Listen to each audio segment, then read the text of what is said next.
neuro examination question na pinakamaraming nabagsak na aplikante sa nagdaang kota. Ibibigay ko sa inyo ngayon.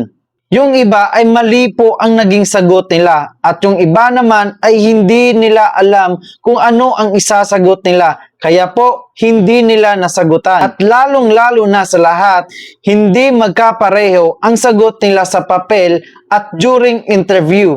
Kaya kahit cum laude ay hindi alam ano ang tamang gawin or nalilito sila kung ano ba yung isasagot nila sa question na ito. Sa video na ito ay ibibigay ko sa inyo ang isa sa pinaka nahihirapan ng mga aplikante during neuro exam or psychiatric psychological examination. Ito na po. One of your sibling who supported your education until you become a police officer turns out to be the target of an operation.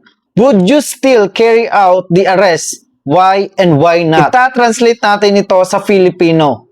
Ang kapatid mo na siyang nagsusuporta sa iyo sa pag-aaral hanggang ikaw ay naging isang pulis ay siyang naging target ng operasyon. Aarestuhin mo ba o hindi? Oo at bakit hindi? Comment down below your answer at isa-isa nating hihimayin yan.